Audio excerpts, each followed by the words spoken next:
Este es un podcast de Craft Courier, en el que Agustín Gareto y Milan Jelic analizamos semanalmente la política, la economía, la cultura, los temas internacionales y los hechos relevantes con una visión de conjunto, reflexiva, analizando tendencias, actores y teoría para entender mejor la realidad, priorizando la calidad de un análisis artesanal por sobre la velocidad y la cantidad. Hola, ¿qué tal? Les damos la bienvenida a todos. Somos Milan Jelic y Agustín Gareto. ¿Qué tal, Agustín? ¿Cómo andás? ¿Todo bien? ¿Y vos? Bien, bien, muy bien. Con calor.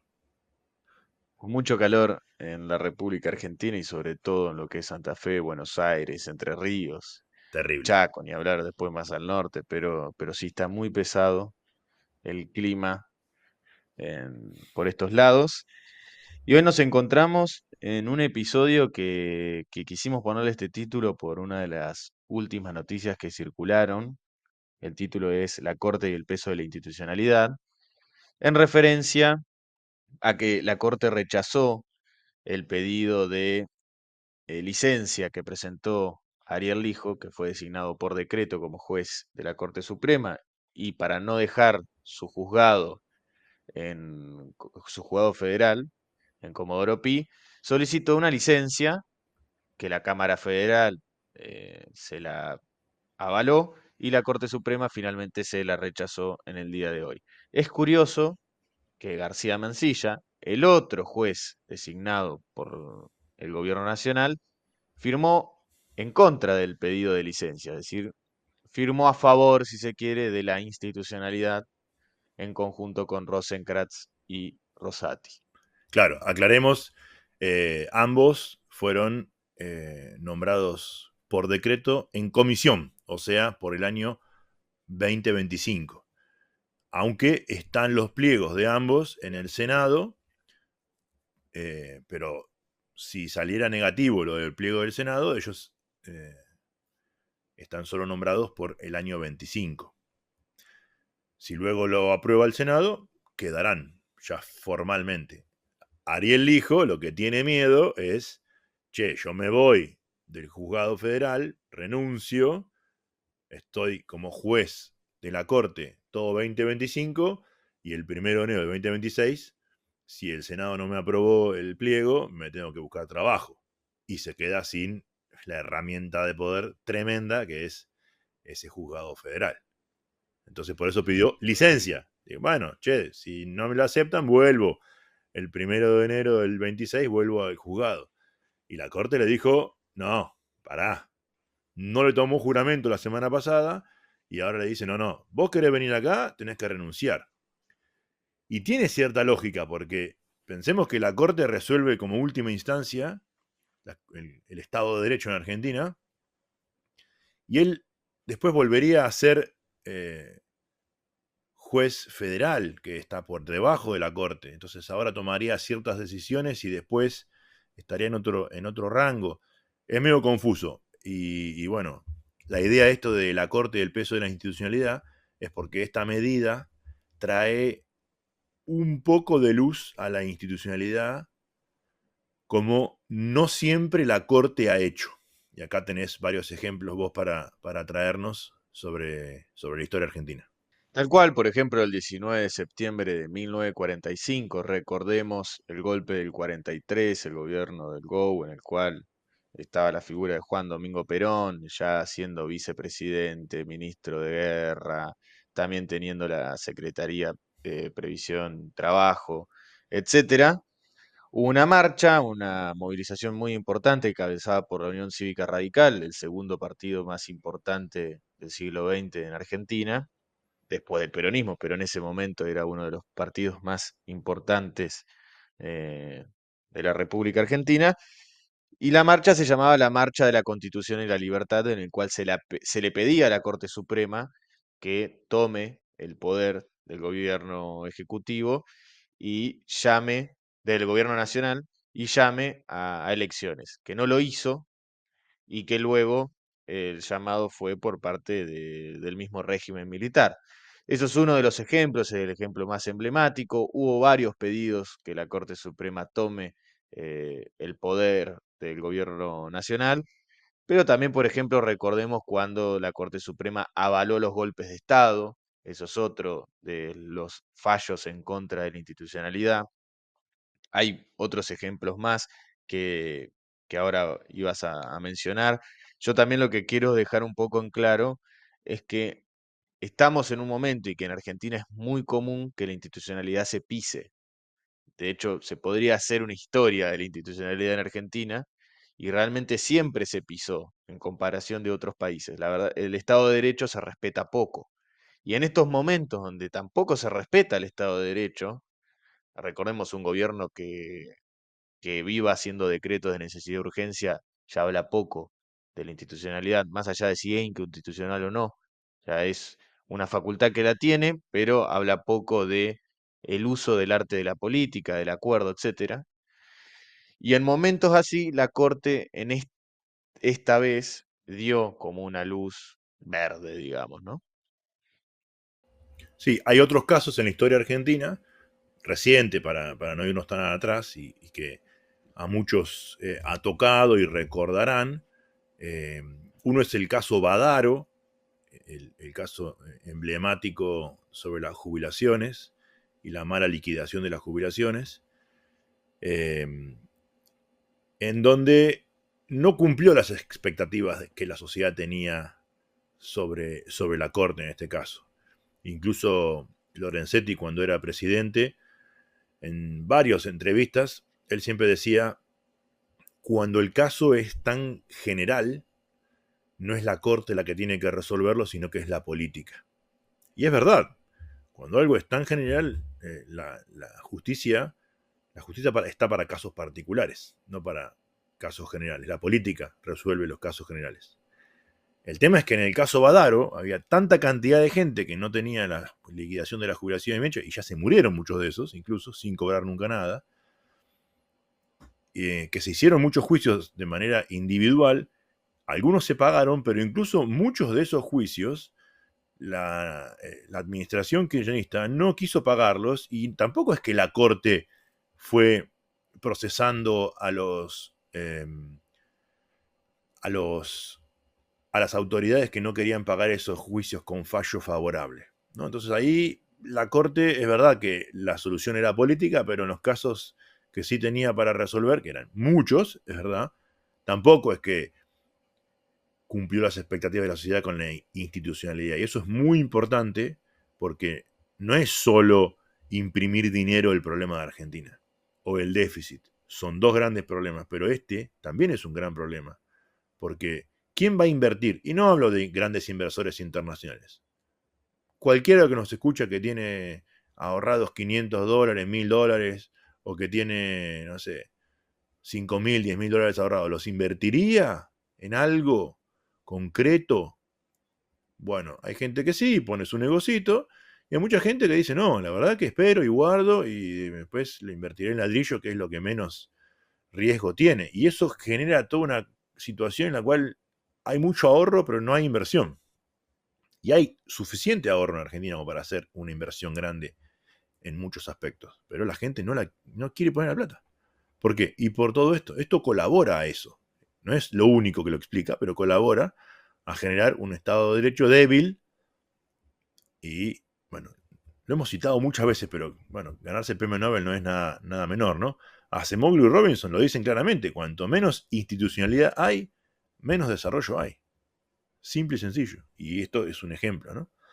Otros casos, como la especificación asimétrica y el corralito, tampoco es que la Corte ahí cumplió con las expectativas de la sociedad y mantuvo un Estado de Derecho fuerte. Es verdad que también era un problema muy grave, muy general, que abarcaba mucha cantidad de gente, y que se lo dejó en manos de la política. La política generó la transferencia de riqueza más grande de la historia argentina. Hemos hablado de esto en otras oportunidades. Y la Corte, nada, a ver, si hubiera fallado en algunos aspectos la Corte, Argentina tal vez quebraba, el sistema bancario quebraba, puede ser. Pero, bueno, no actuó ahí en defensa de la institucionalidad. Un caso que sí, y este es algo interesante, ya mencionamos recién lo del hijo, pero un caso que sí es el famoso caso Mendoza, sobre el riachuelo, en el cual la Corte se involucró en un problema que también es amplio, porque es ambiental y a cuántos millones de personas afecta la contaminación del riachuelo, y hasta elaboró política pública, ¿no? El saneamiento del riachuelo se hizo por, por acción de la Corte, que obligó a las diferentes autoridades locales, provinciales, nacionales, eh, de, ¿no? La Ciudad de Buenos Aires, la provincia, los municipios de la nación, a el saneamiento del riachuelo, que todavía no está saneado, pero está en camino de realmente lograrlo, y eso gracias a que la Corte se metió y obligó a generar infraestructura para solucionar el problema de la contaminación. Eso es un ejemplo interesante, ¿no? Muy interesante, muy interesante. De temas ambientales. Temas ambientales, recordemos que ingresaron en la Constitución recién en la reforma del 94. Y toda reforma constitucional lleva su tiempo de reglamentación de leyes, o sea, las leyes que reglamentan esos derechos y obligaciones, y luego la aplicación de esas leyes. Este es un ejemplo muy bueno, y bueno, debería repetirse y demás, tal vez. Me quedó algo cuando te hacía referencia a la cuestión de tengo $5.000 ahorrados y no los quiero poner, que creo que la institucionalidad responde a dos frases que se repiten mucho, ¿no? Una es, ¿y esto en qué me afecta? Te afecta en el sentido de si aparece la otra frase, que es, no pongo los 5.000 por si vuelven. Exacto, Entonces, en una referencia de si vuelven a una especie de oscuro que se asoma. ¿Por qué? Porque si hay un país con una mínima institucionalidad, un Estado de Derecho consolidado y que se respeta, que vuelvan no va a significar que se destruya todo lo que se ha construido, bueno o malo, un gobierno anterior. Bueno, en eso afecta la institucionalidad. La institucionalidad logra que se reproduzcan ciertas conductas sí. que en general la sociedad valora como positivo. Te pongo ejemplos muy concretos. La caja de abogados, la caja de contadores en la ciudad de La Plata, las cajas provinciales, en el gobierno de Scioli. Scioli quiso pegar un manotazo tremendo al dinero que tenían ahorrado y cambiárselo por bonitos. Y muy inteligentemente ambos colegios dijeron, no, nos van a secar con esto. Y construyeron dos edificios, cada uno sendos edificios, tremendo. Uno tiene un hotel de lujo y el otro son oficinas. Eh, en la calle 51 y 9 tenés el de abogados, y los contadores lo hicieron sobre la calle 10 y 47, 48 por ahí. Espectaculares edificios, realmente espectaculares. Y bueno, dijeron, no, antes de que nos saquen la plata, la invertimos ahí. Pero no fue una inversión por deseo e interés, sino justamente para evitar que les virlen la plata, ¿no? Se iban a quedar con unos bonitos, no iban a hablar nada, y chau jubilación de los que aportaron durante tantos años a ambas cajas. Ahí tienes un ejemplo. Totalmente, entonces por eso la institucionalidad sirve, no es algo que responde a un porcentaje muy menor, mínimo y despreciable de la sociedad, sino que al conjunto en su totalidad. Así es. Y es muy importante esta noticia de cierto respeto a la institucionalidad, más allá de quién es el juez en cuestión, que eso es otro tema, pero sino solo sobre el respeto de los mecanismos que hay que mantener, porque si no hacemos cualquier cosa y Sí. Y vos fíjate que la corte no se pronunció en si el hijo es bueno o malo para la corte, es que no, eso no debe ser. pero de alguna manera está insinuando no es tan bueno, ¿no? La corte también escucha a sus pares, a los colegios que se han pronunciado en contra, a las organizaciones de la sociedad civil, ONG sobre temas de derecho, otros políticos y demás. Y si bien no puede pronunciarse si es bueno o malo, pero con esto también le pone un freno al ingreso del hijo, que recordemos, ha sido, ha sido tema de debate de artículos en periódicos internacionales, ¿no? No es que salió en un periódico barrial. el tema. No, no, llega hasta New York Times, Washington Post, que escriben en contra del hijo, mostrando todos los problemas que podría llegar a traer el hijo en la corte, reduciendo justamente la institucionalidad. Y El juez sospechoso el juez sospechoso, lo, claro. Y los lo problemas que eso trae para el categorizó. país. ¿No? Eso hay que ser claro y hay que entenderlo, porque nos afecta a cada uno de nosotros. Totalmente. Y otra cuestión llamativa, más allá de que Lorenzetti sí haya votado a favor de su ahijado político, es el rol de García Mansilla, ¿no? Otro de los jueces que en teoría no iba a asumir si era nombrado por decreto en comisión, finalmente asumió igual, pero bueno, que firmó en rechazo del pedido de licencia. Y es muy llamativo porque, bueno, siempre hay conjeturas, rumores.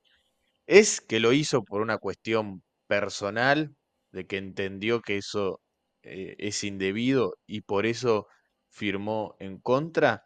¿O es un mensaje del gobierno nacional como decir, che, votale en contra y así nos despegamos un poco del hijo? No Son sabemos. conjeturas, no vamos a resolver nunca esos rumores, pero bueno, es esa nebulosa que gira alrededor de Manuel García Mansilla, que fue su primera intervención así como pública, grande, Sí. etcétera, ¿no? Recordemos que él viene del sector privado, por eso sí le tomaron el juramento. Si el Senado no le aprueba el pliego, el 1 de enero del 26 volverá a su estudio y a su trabajo en el sector privado. Ha trabajado en relación con muchas empresas grandes y no va a tener mucho problema, no le cambia la vida. Sí le cambia, bueno, estar un año en la corte y hay que ver, tal vez muchos de los fallos que firme y de sus argumentaciones durante el año le den eh, le den sustento a que el Senado le apruebe su pliego. Es probable, hay que ver. Veremos, que no hay mucho por esperar por la Cámara de Senadores, pero bueno, veremos si el Senado tiene algún respeto también por la institucionalidad. Otro de los temas referido al poder legislativo en Argentina fue el olvidado, pero no olvidado porque hay amnesia colectiva, sino olvidado por el tratamiento en la opinión pública de la apertura de las sesiones ordinarias, que fue el sábado pasado, que realizó el acto Javier Milei, más o menos con el mismo ritual de la vez pasada, hacerlo de noche, una especie de copia hacia los Estados Unidos. Pero también el Y prime time de la tele. también, y esta cuestión de la oposición más acérrima, ausente, ¿no? Que la vez pasada había estado, no en su totalidad, habían faltado varios, esta vez fue un faltazo, digamos, ¿no? Pero bueno, siempre con la misma idea de un discurso de campaña, con mensajes grandilocuentes y un hecho que lo tapó hacia el final, ¿no? Sí. Sobre la estética, hubo algo que sí fue distinto respecto a la del año pasado, y es que le cortaron la cabeza a Villarruel en toda la transmisión, ¿no? Muy burdo, porque era demasiado obvio, y encima quedaba muy mal a la imagen. Eh, Villarruel se mantuvo con las manos eh, sin moverlas todo el tiempo, pero Martín Menem, que estaba del otro lado, se la pasaba moviendo las manos, sirviéndose agüita, se tomó la jarrita propia, se tomó la jarrita que tenía al lado, y movía las manos, saludaba, y quedaba como aquellos episodios de, de las manos, ¿cómo se llamaban? Las manos te dirán lo que hacer, y era como un sketch, unas manos que te mostraban cómo hacer manualidades, y quedó muy gracioso, porque nada, por el hecho de estar en contra de Villarruel, le cortaron la cabeza a los dos, quedó pésimo, pésimo.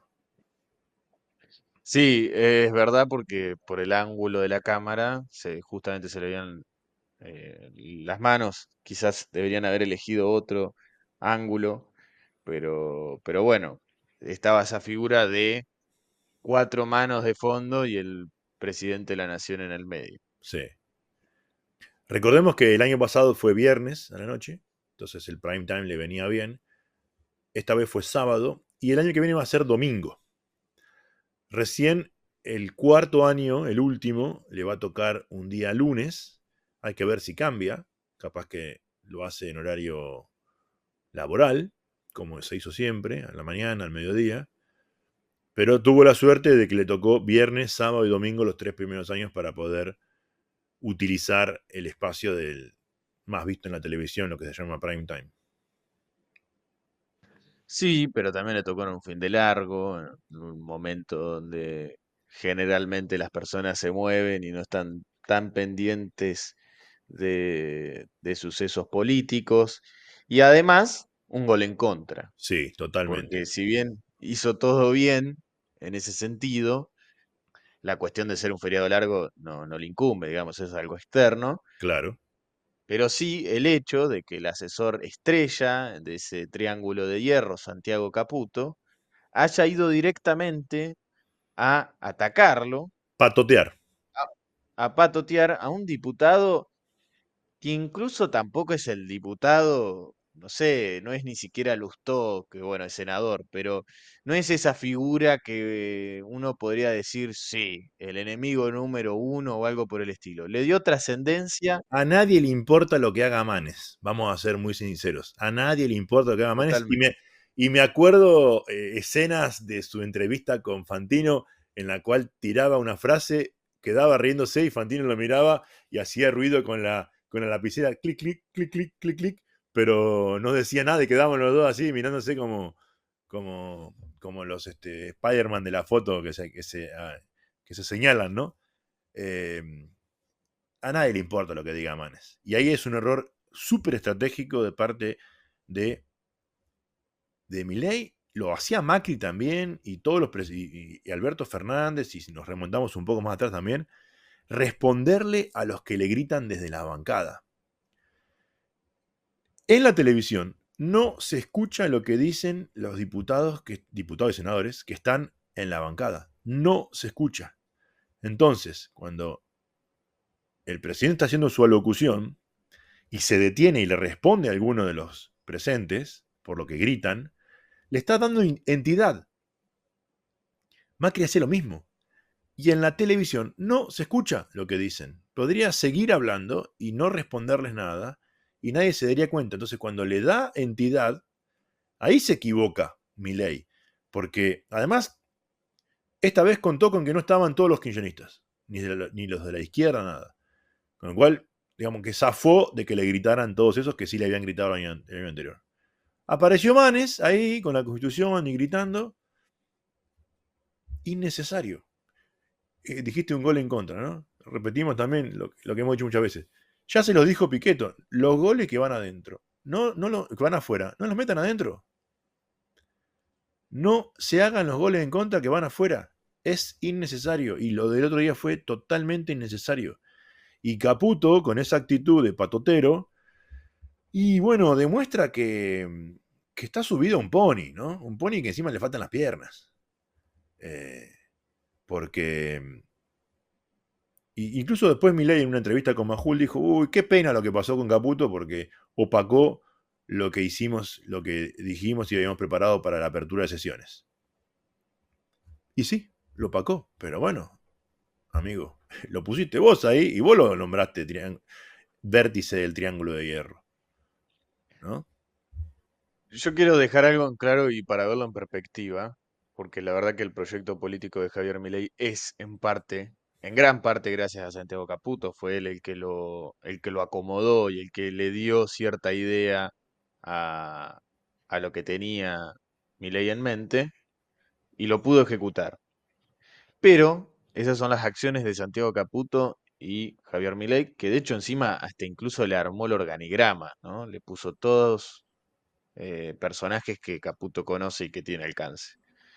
Pero los últimos contactos, llamémosle así, del espacio público, ya no algo tan íntimo, sino algo más general, de Santiago Caputo fueron dos cagadas. Sí, Una fue la interrupción a la entrevista de Jonathan Viale, que luego se difundió, y ahora lo de Manes. Y en un momento, en un tiempo muy corto entre uno y otro. Sí. Entonces debería bajar un poco la ansiedad en este aspecto, porque si no se va a transformar en una especie de ciclo, de Sí. círculo vicioso, en el cual se va a mandar goles en contramano todo el tiempo. Déjame mencionar algo sobre la interrupción a la entrevista de Johnny Viale, que estos últimos días, hablando con un amigo, me hizo ver algo interesante, le doy el crédito a Matías, me hizo ver algo muy interesante, que yo no me había dado cuenta y que el periodismo no puso el foco en eso. ¿Qué dijeron todos los periodistas? ¿Cuál fue el error por el cual Caputo entró a la entrevista? Que iba a decir algo que lo iba a comprometer jurídicamente. Y mi amigo Matías me dice, no, no fue ese, no fue por eso que entró Caputo. Como están intentando mostrarlo a Milei como alguien más equilibrado, porque es un desequilibrado, y el que escucha, diga, pero la inflación la está domando. Son cosas distintas, muchachos. ¿No? Tratemos de analizar cada cosa por su parte. Él es un desequilibrado, lo están tratando de mostrar como equilibrado, y Caputo vio que se estaba por empezar a desequilibrar. Cuando empezó a decir, bueno, ¿qué dice mi perfil personal economista? Bueno, yo soy economista. Y se ve que lo conoce tan bien que vio que se estaba empezando a desequilibrar. E iba a quedar de vuelta como el desequilibrado que estaban intentando. Entonces prefirió inmolarse, ¿no? Caputo para reducir ese desequilibrio que estaba empezando a pasar. Me pareció una observación interesantísima. No deja de tener un problema Caputo de haberse metido ahí porque podría haberlo resuelto de otra manera, ¿no? Pero ahora que se desequilibró fue Caputo. Con lo cual, ¿qué son? ¿Dos desequilibrados? La Biblia lo dice muy claramente, ¿no? Cuando un ciego guía a otro ciego, ambos caen en el pozo. O tres. También. Porque el otro vértice es Karina. Karina la princesita, ¿no? Eh, que, bueno, muchos dicen, yo no la conozco y no conozco a nadie que la conozca personalmente, muchos dicen que si bien no es una desequilibrada, pero sí tiene visos de autoritaria, fuerte, fuerte. Y el autoritario puede ser equilibrado por lo general, pero también puede, ¿no? En su interés por controlar todo, cuando no controla algo, desestabilizarse o mandarse, o cuando cree que controla todo, mandarse errores como lo de la criptomoneda Libra, ¿no? Y, bueno, perder un poco el equilibrio. Tal cual. Y justamente ya que hablas de Karina Milei, quería que hablemos un poco de este tema, que es una estrategia aparentemente que el gobierno nacional va a llevar a cabo, que es que Karina Milei desembarque en el Congreso, en alguna banca. En teoría, sería en la Cámara de Diputados. Veremos, eso todavía no se va a decidir y hay muchísimo tiempo.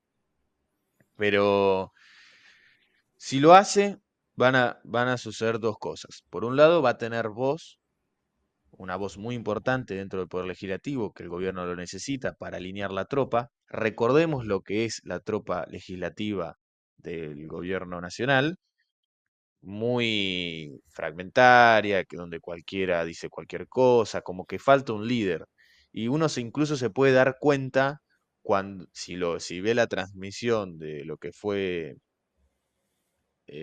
la asamblea, la apertura de las asambleas ordinarias, que cuando enfocaban a los diputados oficialistas, hay algunos que ni siquiera los conocemos, ¿no? En el sentido de que son personas que no tenemos ninguna información sobre ello y quedan como, Sos un poco benévolo, digamos, al decir que son poco conocidos. Yo diría que son poco preparados.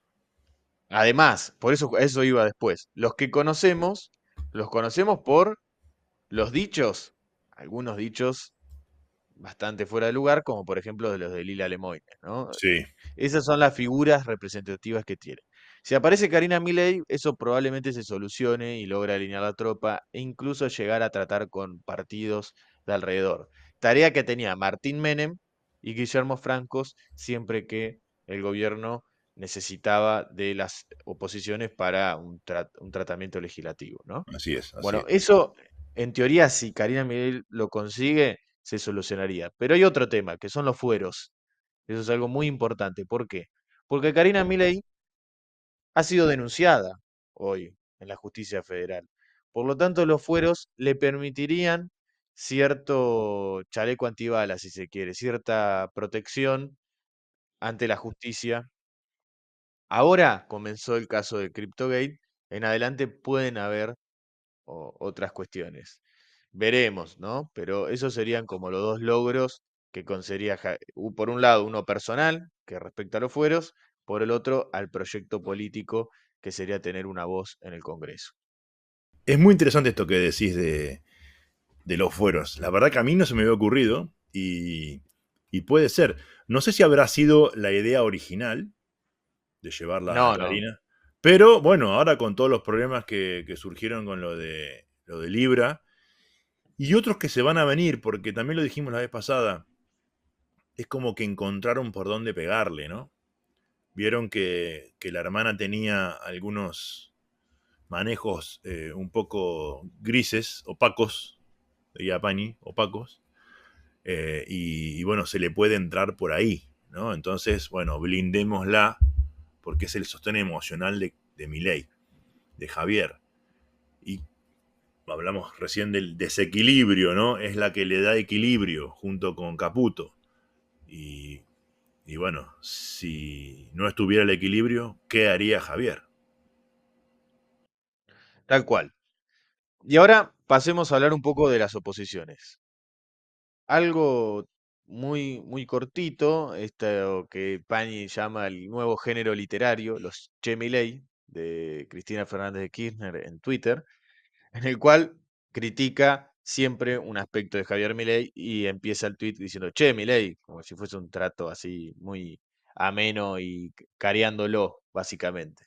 La política argentina cada vez se vuelve un poco más burda, muy parecida a la política española, pero bueno, tenemos ahí como cierta herencia cultural. Estos Che Milei que van en una idea de Cristina Fernández versus Javier Milei y que a veces el gobierno también jugaba con esto de poner a la condenada, como dicen ellos, enfrente, ¿no? Y recuerdo lo del último clavo al cajón. Ese fue como uno de los dichos emblemáticos de los últimos que ha dicho en contra de Cristina Fernández de Kirchner, lo cual hace que la especie de adversario legítimo sería Cristina Fernández de Kirchner. Pero luego de los hechos de inseguridad que ocurrieron en la provincia de Buenos Aires en las últimas semanas, recordemos que Javier Milei desde su cuenta personal, porque así se llama él, no sé si lo hizo en carácter de economista y ciudadano o lo hizo en carácter de presidente, lo invitó a Axel Kicillof que se haga un costado en una especie de intervenir la provincia. Y ya no pelea con un kirchnerismo en sentido lato, no pelea contra una Cristina Fernández de Kirchner muy concreto, sino que pelea con el gobernador de la provincia de Buenos Aires, Axel Kicillof. Lo cual hizo que la cámpora se aglutine detrás del gobernador y salga en apoyo de él. Lo juntó en ese punto. Es muy probable que el gobierno nacional vea en esto un rédito político, en el hecho de pelear contra Cristina Fernández de Kirchner por un lado, pelear contra Axel Kicillof por el otro, para intentar dividirlos, porque la interna le sirve al gobierno nacional, no porque el gobierno nacional sea la libertad avanza, sino a todo gobierno nacional le sirve que las oposiciones estén divididas. Por ende, es probable que empecemos a ver en este ambiente electoral cosas por el estilo. Cuestión del PRO, también de vuelta en Twitter, porque parece que Twitter se convirtió en la arena política, lamentablemente, en una red social, pero bueno, es algo que está ocurriendo en Argentina y que ya ha ocurrido en otros países y que es muy común. Patricia Bullrich se puso en contra de los Macri, como si fuese una especie de clan. Lo hizo personal contra Mauricio, porque dice, Macri, Unos son los hermanos Milei, otros son los primos Macri. O sea, todo queda en familia. todo queda familia. Parece que estemos en el siglo XIX, Sí. una especie, nunca hemos evolucionado en ese aspecto. Para una cierta crítica respecto al clan Macri con el tema de inseguridad también. Recordemos que Waldo Wolf fue desplazado del Ministerio de Seguridad también hace muy pocos días. Pará, lo de Waldo, lo de Wolf es genial porque era un desastre como ministro, un desastre, y se ve que, no sé, por arreglos políticos o algo, dicen, no, bueno, renunció para hacerse cargo de la campaña. No pueden asumir que lo tuvieron que rajar porque era un desastre, entonces no, no, él deja el lugar porque ahora se va a ocupar de la campaña electoral. Es increíble. Todos pueden hacer todo, es Todo, increíble sí, también, sí. ¿no? Y era más Eh, importante la campaña que como ministro de seguridad, pero bueno. y en esa crítica que obviamente el gobierno nacional ve una debilidad, sobre todo por la fuga de presos, y los Macri dicen, bueno, pues se tiene que hacer cargo la justicia federal y el sistema penitenciario federal, es decir, se tienen que hacer cargo ustedes. Pero bueno, en esa lucha se ve una clara diferencia entre Burrich por un lado, el clan Macri por otro. Y lo que me lleva a pensar algo es, bueno, entonces si Burrich va a apostar por alguna bancada legislativa, supongamos el Senado, porque Cava elige senadores, entonces si van divididos tendríamos el PJ, llamémosle centrismo, en sentido lato, digamos, algo muy extendido, desde la Unión Cívica Radical hasta la coalición cívica, es decir, Juntos por el Cambio sin el PRO. Claro. El centrismo, el PRO macrista y el espacio de Bullrich. Si yo me pongo a pensar eso, Y te y falta en uno, base a, la reta. es que después a ese lo vemos dónde lo ponemos. Si yo me pongo a pensar, entraría en el centrismo, hoy por hoy. Si yo me pongo a pensar en números, uno podría decir, bueno, Bullrich sacará alrededor de un 20. Muy probable que los Macri, es decir, el PRO puro, también saca alrededor de un 20, muy ahí. El centrismo está cerca del 20, entre un 15 y un 20. 20 si hacen una muy buena elección. PJ tranquilamente llega a 30. Y el 10% se reparte en el resto de partidos, entre ellos la izquierda, las izquierdas. Pero en Argentina hay que hablar siempre en plural. O nunca se puede poner de acuerdo. El 30% del PJ lo pone en un primer lugar, lo cual sería catastrófico para el PRO sobre todo, que el PJ salga primero en su territorio. Sí. Entonces, el PRO irá a buscar un enfrentamiento par a par contra Bullrich o el que sea, o buscará el centrismo. Y en ese centrismo tenemos una Unión Cívica Radical, encabezada por Martín Lustó, que quiere ser cacique, por lo cual va a ser muy difícil ofrecerle un segundo lugar en la lista. Un espacio como la coalición cívica, que yo creo que tranquilamente podría aliarse al PRO, y un Horacio Rodríguez Larreta, que quizás no mida mucho, pero mide lo suficiente como para generarle un problema al PRO. Así es. Así es. Y acá hay algo muy interesante que es el calendario, ¿no? El Tal calendario cual. electoral. El calendario electoral nos plantea que el 18 de mayo son las elecciones a cargos legislativos locales, a la legislatura porteña, por el adelantamiento que hicieron de las elecciones locales. Y recién el 17 de agosto es el cierre de las listas para la elección del 26 de octubre nacionales. Eso da la posibilidad a que se equivoquen en la primera, en la estrategia electoral. Todos. Metemos a todos ahí, ¿no? Y que vean cuál es el escenario de fuerzas en la ciudad de Buenos Aires. Supongamos el 18 de mayo van todos separados, como dijiste vos. Y gana el peronismo, ¿no? No sería tan grave, sí, para los titulares, pero no sería tan grave porque después para gobernar, bueno, ahí el PRO se junta con todos los demás y ante la amenaza, ya cada uno con sus bancas, bueno, de hecho, hoy también tienen que negociar el PRO y de hecho casi ha sido una constante que el PRO nunca ha tenido mayoría propia y negocian y sacan las leyes y demás. Pero les sirve de escenario para, bueno, el 17 de agosto, cuando cierren las listas, ¿qué vamos a hacer? Vamos a volver a ir todos separados y ahí sí que los diputados nacionales y el senador y los dos senadores por la mayoría de la ciudad de Buenos Aires se lo lleve el peronismo. Bueno, tendrán que reflexionar todos. Pero muy interesante esto de que sea en dos tiempos, ¿no? Tanto que la Libertad Avanza le criticó eso a Jorge Macri, creo que ahora les va a beneficiar, porque van a tener un experimento ahí para ver qué es lo que pasa. En la provincia de Buenos Aires, cuando armábamos el episodio, charlábamos, bueno, ¿y qué pasará en la provincia de Buenos Aires? ¿Van a ir todos juntos? ¿Van a ir todos separados? ¿El peronismo saldrá primero si van todos separados? Todavía no sabemos el calendario, está por verse. Kicillof en la apertura de sesiones de la legislatura bonaerense dijo que iba a mandar un proyecto para suspender las PASO. Y hay que ver si en ese mismo proyecto no manda cambio de calendario, de fecha de elección. Es difícil, la provincia nunca hizo una elección sola. Sería un gasto enorme y hay que ver si tiene la logística para poder hacerlo. No es tan fácil, ¿no? Justo una provincia tan grande y tan populosa como la de Buenos Aires. Pero les va a dar más tiempo a ver cuál es el resultado si no hay paso, ¿no? No hay paso bonaerense, le va a dar tiempo a ver cuál es el resultado de cada una de las elecciones locales. Recordemos, antes vota Santa Fe, va a votar la ciudad de Buenos Aires, votan muchas provincias. Y también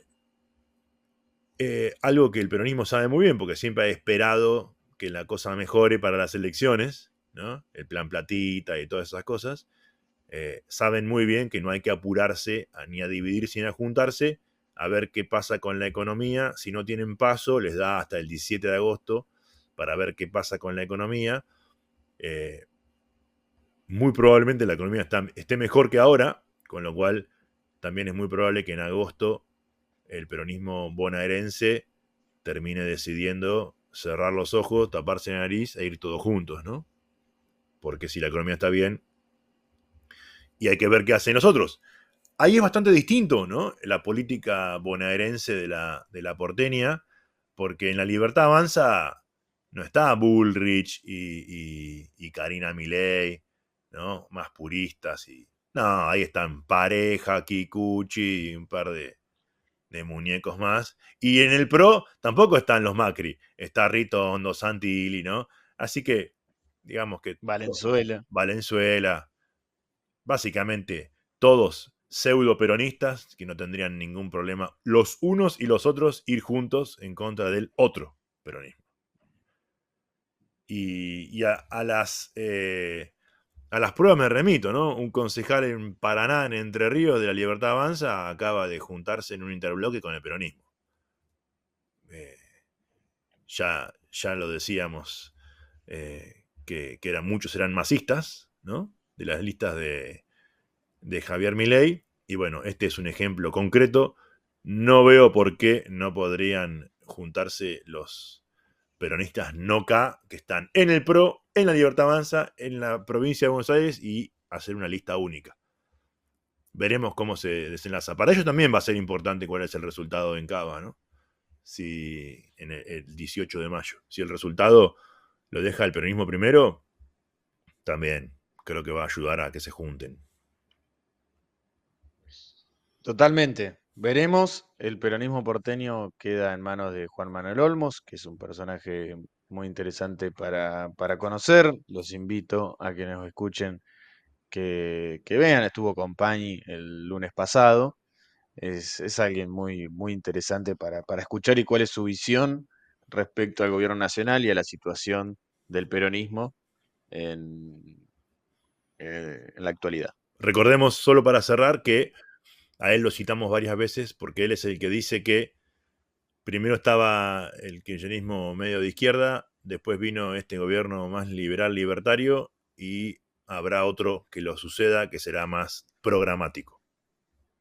Veremos Sí, si una es cierto. especie, un pensamiento hegeliano tiene, Sí, sí, de una especie de superación de los dos momentos anteriores. sí. Veremos si es cierto. Ojalá, ojalá. Y creo que tenemos para aportar ahí. Bueno, para pasar ya a internacionales, quería comentar una cuestión muy anecdótica respecto a la Argentina, porque hubo una votación en la ONU sobre conmemorar un día que se llame Día de la Coexistencia Pacífica. Es solo eso. No era ni financiar algo, no era ni cambiar nada, ni siquiera hacerlo feriado. Era que tal día, no recuerdo qué día bien exacto, pero supongamos, ¿no? El 7 de marzo, hacerlo el Día de la Coexistencia Pacífica. En el cual, si uno ve todo el mapa de los países que votaron, hubo dos que se abstuvieron, Paraguay y Perú, y tres países que se opusieron al Día de la Coexistencia Pacífica, que se cuenta solo quiénes son los tres países. Estados Unidos, Israel y Argentina entra en este trío de, de los agresivos, de los agresores. No sé cómo se pondrían el trío que va a salvar el mundo, no sé cómo será el nombre, cómo se autoperciben y cómo los perciben los demás, pero es muy llamativo que uno ve todo el mapa verde, verde, verde, verde, un punto muy rojo característico en Medio Oriente, otro país grande rojo en el norte de América y luego en Sudamérica nosotros. Otra de las pelotas que iban afuera y la metieron para adentro. Innecesario. Totalmente. Ya para entrar internacionales, habíamos hablado de Alemania en el último episodio sobre las elecciones. Obviamente ya cae bastante maduro que la coalición va a ser los demócratas cristianos junto con los socialdemócratas alemanes. Y ya se está pensando en un proyecto para enviar, luego de que se forme la coalición y demás, para reformar la constitución, en lo que era esta especie de freno al endeudamiento que habíamos hablado en el último episodio. Y uno de los objetivos del gobierno del futuro gobierno alemán sería que el gasto vaya sobre todo a infraestructura y a defensa. Es decir, a obras públicas, una modernización del país que se abra a gran escala, con unos números bastante grandes, y otro a lo que sería el rearme alemán. Y esto va en línea con el proyecto que presentó hace muy poco, que obviamente tiene que pasar por todos los procesos burocráticos y protocolares, pero la presidenta de la Comisión Europea, Ursula von der Leyen, presentó lo que se conoce como el rearme europeo, que también es un proyecto que busca que los países gasten un poco más del presupuesto estipulado en defensa, siempre y cuando cuente con cierta disciplina fiscal por una cuestión del déficit, etcétera. Hay otros líderes europeos que van en sintonía con esto también. O sea, no solamente es Alemania y la presidenta de la comisión, Que también es alemana. de hecho, que es alemana. De hecho, hoy jueves, que estamos grabando, el día 6, los líderes europeos se vuelven a reunir. Es la quinta reunión que hacen en tema de defensa en las últimas 4 semanas, algo muy llamativo. Se vuelven a reunir, seguro que para discutir sobre lo de Ucrania. Recordemos que el lunes pasado el gobierno de Estados Unidos suspendió la ayuda al gobierno ucraniano, pero quería como darle cierto contexto a toda esta situación que es algo que se repite mucho en Europa, o en países, no solamente Europa, pero son los países que tienen mucha fuerza, mucho poder económico, no así como la Argentina, que al estancamiento económico lo responden con un proyecto de rearme y un proyecto de obra pública, que es algo muy similar, y de hecho esta fue la piedra fundamental por la cual la Alemania nazi da el giro de la economía de lo que fue la República de Weimar, que fue un desastre, producto de malos cálculos y también de lo que fue las cuestiones de las obligaciones que tuvo que responder respecto a la Primera Guerra Mundial. Sí, luego del Tratado de Versalles. En el mismo momento que la Alemania de Hitler hacía eso, en el mismo momento lo hacían Stalin en la Unión Soviética y Roosevelt en Estados Unidos. Exactamente lo mismo. Roosevelt, incluso con teoría política y económica detrás, que era la de Keynes, que a la cual Milley diría, el diablo, no se puede hacer eso, ¿no? Y quiero recordar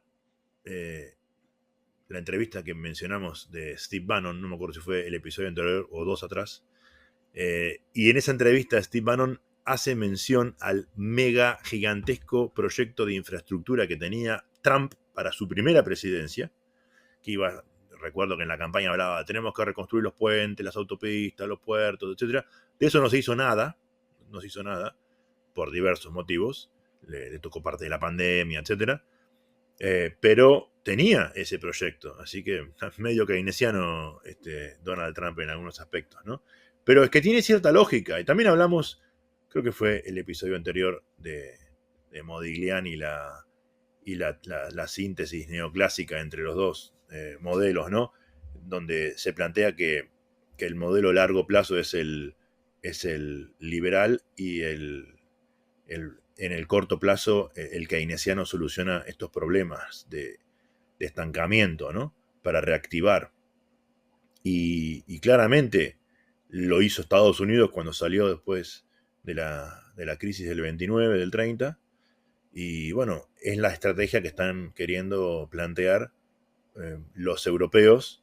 Uno es infraestructura, el otro es rearme, que es infraestructura, básicamente, solo que móvil, en cohetes y tanques y aviones.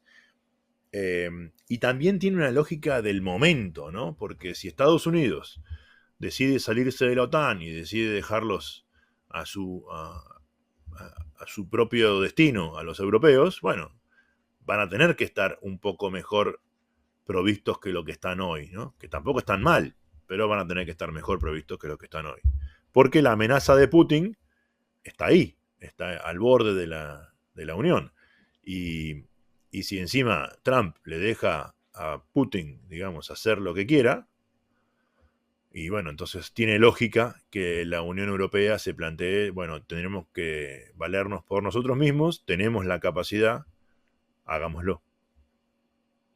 Sí, yo por ahí me cuesta entender cuál es la causa y cuál es la consecuencia. Es decir, si la búsqueda es conseguir por el rearme la solución del estancamiento y la cuestión rusa es el motivo, entonces así lo justifico y así le bajo un poco el peso que tiene decir el rearme europeo. Imagínense hablar de rearme en Alemania. Claro. Es algo que trae sensibilidades a flor de piel. Y, o si es al revés, de que la cuestión rusa es el problema y que por la cuestión rusa tenemos que ir por el rearme porque es inminente la amenaza.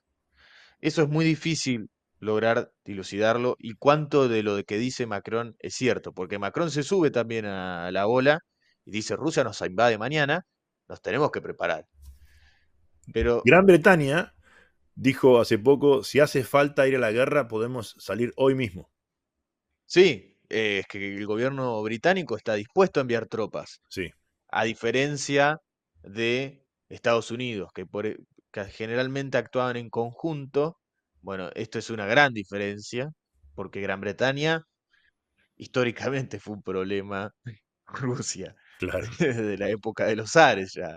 Pero bueno, es cierto eso y hay varios, son varios los países, los gobiernos en realidad, los gobiernos el ejecutivo que están dispuestos a enviar tropas. Lo que pasa es que después eso tiene que pasar por el Parlamento, etcétera. Pero, pero sí, las declaraciones son ciertas y son varias. Luego, dos eh, cuestiones muy cortitas para hablar, porque hemos hablado. No recuerdo de cuando se habían reunido, me parece, los secretarios o los diplomáticos, mejor dicho, de Rusia y de Estados Unidos en Arabia Saudita. Habíamos hablado del rol que tiene hoy el mundo árabe de ser como especie de nexo diplomático o de juntar el agua y el aceite. Recordemos también la labor de Qatar Sí, respecto a Hamas e Israel. Es sí, decir, sí. en diversas cuestiones los árabes como que le dan un entorno. Y en ese punto hay dos cosas para decir. Primero que el mundo árabe así en sentido no existe. Es decir, no hay un sentido árabe que vas a Qatar y Arabia Saudita y son todos iguales. Eso es falaz, no es cierto. son naciones que mucho tiempo se han peleado entre sí, que se tienen eh, temores entre sí, algunos por motivos religiosos y otros por motivos de poder y políticos e históricos, Sí, étnicos también, hay diferencias étnicas muy étnicos, grandes. pero se han juntado la Liga Árabe que existe, que es un espacio de diplomacia y de lograr concretar ciertas tareas en conjunto, se reunieron por el temor de que el proyecto de Trump respecto a la reconstrucción de Gaza, esta Gaza Inc., donde estaba la Trump Tower, este video hecho con inteligencia artificial que apareció, donde tiraban dólares para cualquier lado, y estaba Benjamin Netanyahu y Donald Trump sentados en una reposera, los dos disfrutando del sol, etcétera. Ahí Eh, faltaba el domador de reposeras, el tercero, Macri. sí, faltaba Mauricio. Que les enseñe cómo se doman las reposeras. Bueno, y la Liga Árabe se reunió justamente por este temor, ¿no? De que esto suceda.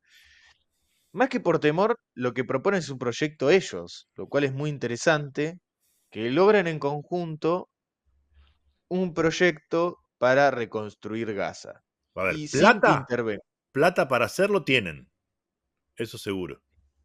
Y voluntad política aparentemente también. Si logran juntar el agua y el aceite en países muy conflictivos, o en este caso no serían estados, pero Hamas e Israel, bueno, ¿por qué no se pueden reunir ellos?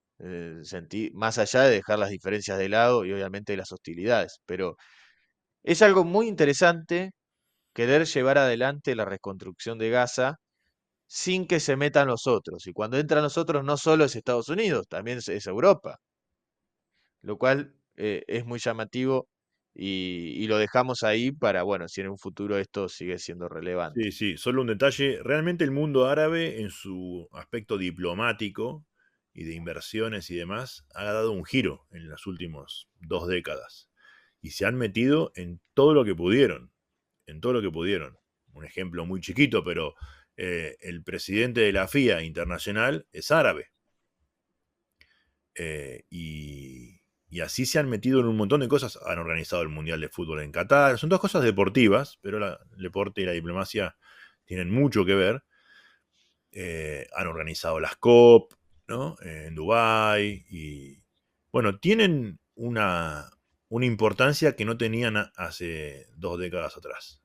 Y la han ido consiguiendo, bueno, a base de petrodólares, claramente, pero inteligentemente. Venezuela también tiene los petrodólares. Y Y es así un le va. desastre. Y es un desastre, exactamente. Ellos han sido muy inteligentes en aprovechar eso y tener una relevancia más grande de la que tenían antes. Sí, que además de atraer inversiones extranjeras o ya sea por reducción fiscal y demás, también apostaron mucho por el turismo, ¿no? Exacto. Tenés, tenés ciudades o lugares históricos turísticos como Egipto, que tiene cierta oferta histórica para ofrecer al turista, pero por ejemplo, Emiratos Árabes Unidos tiene poco de historia para ofrecer. Dubái te ofrece lujo Sí, y lo que puede llegar a crear la ingeniería, edificios recontra lujosos, igual que ciertas ciudades de Arabia Saudita. Por eso han logrado eh, ofrecer algo y poner sus estados a número uno, ¿no? sí. Emiratos Árabes Unidos son pocos los emiratíes que viven, generalmente son todos extranjeros, la mayoría, y hay hasta universidades recontra conocidas con sedes allá. Sí, sí, sí, exactamente. Pero bueno, es algo para hablar a futuro en otro momento. La última cuestión que tenemos para tratar de internacionales es lo que se conoce como las dos sesiones. Uno en Occidente, si es que existe, es decir, del otro lado del mundo, cuando escucha dos sesiones no entiende nada, pero en China es muy conocido el término las dos sesiones, porque hacen referencia a las dos reuniones anuales que se hacen en China, del Comité Nacional de la Conferencia Consultiva Política del Pueblo Chino y la Asamblea Popular Nacional, en el cual los especialistas sobre esto dicen es un carnaval. Hay políticos, hay gente del espectáculo, famosos, empresarios, es como que se da vuelta el mundo político chino en estos momentos que coincide con el carnaval. Es algo muy interesante. Y de estas reuniones donde los ministros dan ciertas conferencias, también lo da el secretario general del partido, etcétera, salen algunos hitos que dan para, bueno, cuáles son los objetivos gobierno, eh, del gobierno chino, etcétera. Y llegó a salir un poco de qué es lo que sucedió allá en esas reuniones. Básicamente es estimular la demanda interna, algo que China lo tiene desde el minuto cero, a la cuestión de la demanda interna, estimularla, frenar la fuga de capitales respecto a la imposición de aranceles de Donald Trump y el temor de que el dólar se vuelva muy atractivo y eso haga que los capitales viren, Flight to quality. pero también la cuestión de la inteligencia artificial, recordemos lo que fue el lanzamiento de DeepSeek, que no tiene financiación del gobierno chino, para nada. Obviamente que puede llegar a tener alguna conexión, pero no. Salió ahí porque las condiciones para hacerlo estaban, que el gobierno las cumplió, pero no es que hay una agenda en eso. Pero bueno, ahora sí, el gobierno chino quiere impulsar a que las empresas públicas chinas y privadas, pero chinas, también apuesten por la inteligencia artificial, que es uno de los objetivos número uno del gobierno comunista chino. Recordemos que es un gobierno que se apoya mucho en la gestión, en la burocracia, no es Corea del Norte por las dudas, y eso hace que sea muy distinto a la hora de analizarlo. Vos fíjate cómo Elon Musk del otro lado también quiere apostar a eso y hablamos del concepto del futurismo que Tal se cual. estaba tan en boga a principios del siglo XX. Y bueno, parece que ahora de vuelta, ¿no? La máquina nos va a salvar de todos los problemas. Y es la idea del gobierno chino, es eso, ¿no? Es esa idea de la máquina al servicio del pueblo sería en esta especie, ¿no? Esa inteligencia artificial al servicio del pueblo chino, más o Recordemos menos la que idea. en la pandemia utilizaron la inteligencia artificial para el reconocimiento facial y un control tremendo de la población, ¿no? Entonces, ojo, con cuidado. Sí, sí, obviamente que esto restringe libertades individuales, eh, está claro. Y otra cosa, que es lo que se está hablando de gastos militares, y es muy probable que hayan visto en algunos medios de comunicación y demás el gran titular: China va a la guerra contra Estados Unidos, porque fue algo que con bombos y platillos los medios de comunicación levantaron. Bueno, es cierto que la embajada china en Estados Unidos dio a entender que si Estados Unidos quería seguir apostando al arancel y a la agresión, ya sea económica o física, China está preparado para responder, eso es verdad, pero hay que relativizar un poco los números que se habla de lo que está dispuesto a gastar China en defensa. Porque si bien es grande, China es grande.